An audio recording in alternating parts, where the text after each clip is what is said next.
château maison de retraite avec les personnes âgées que essayent de défendre les soignants. Et de l'autre côté, on a un hôpital.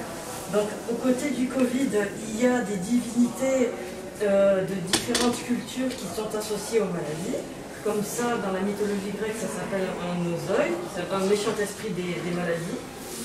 Ça, c'est un démon chrétien associé aux maladies, qui s'appelle Marvas, qui a une tête de lion. Et ça, c'est un méchant dieu mésopotamien. Et lui, c'est un géo.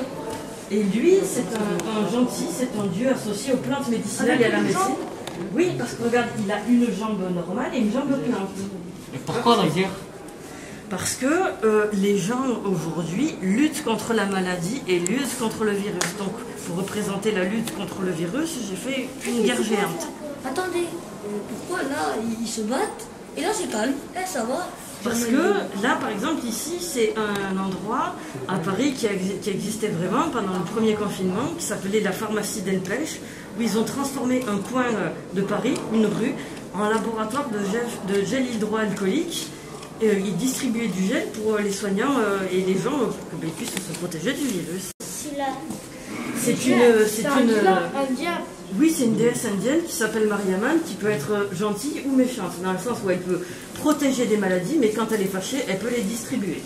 Et ici, elle est du côté des virus, où elle se bat contre les soignants. Dans ce dessin, elle distribue les maladies. En fait, c'est un dessin qui représente la ville de Rome, en Italie. Je ne sais pas si vous savez comment ça a été créé. Donc à la base, ça a été fondé par ces deux personnes, quand elles seront adultes, qui s'appellent Romulus et Rémus, qui ont été protégés par une louve quand ils étaient petits. Et c'est des jumeaux? Oui, c'est des jumeaux. Et ils ont avec En fait, c'est des touristes de la ville de Rome. Là, t'as fait une erreur. Ah oui? T'as mis un appareil photo dans le Moyen-Âge. Et oui, tout à fait, parce que j'ai mélangé les époques. Mais on appelle ça un anachronisme, le fait de mélanger les époques. Pourquoi il y a de l'élan? En fait, ils ont été trouvés sous un figuier qu'on appelait le figuier ruminal. Et Rumina, dans la mythologie grecque et romaine, c'était la déesse de celle qui donnait le lait au bébé. Donc si j'ai fait des figues qui sont en forme de sein qui donnent du lait. Ça, c'est quoi? Là, quoi, cette scène-là? C'est la première femme d'Adam qui s'appelait Lilith, qui était une méchante sorcière. Et du coup, il s'est mis sur qui était du côté du diable, qui était une méchante femme. Et du coup, pourquoi il y a le sorcier de dragon? Parce que justement, je disais que j'ai mélangé toutes les sorcières. Même les dessins animés et tout. Et oui, regarde, il y a la sorcière de Merlin l'Enchanteur, la sorcière de Blanche-Neige, il y a la sorcière de Narnia. Alors c'est l'histoire de Circé et de Ulysse.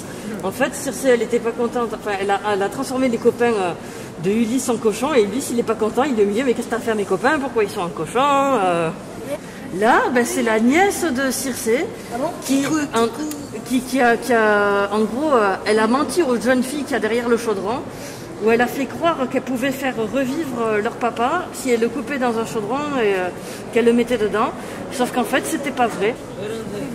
Là, en fait, c'est un film qui s'appelle le choc des titans. Et il y a des sorcières qui lisent le destin, qui représentent le passé, le présent et le futur. Et celle qui a l'œil dans la main, c'est celle qui parle. Là, c'est la guerre, genre. Oui, ça c'est Terminator. C'est un jeu qui s'appelle Warhammer 40 000. Donc là, ce sont les méchantes et là, ce sont les gentils qui combattent les méchants.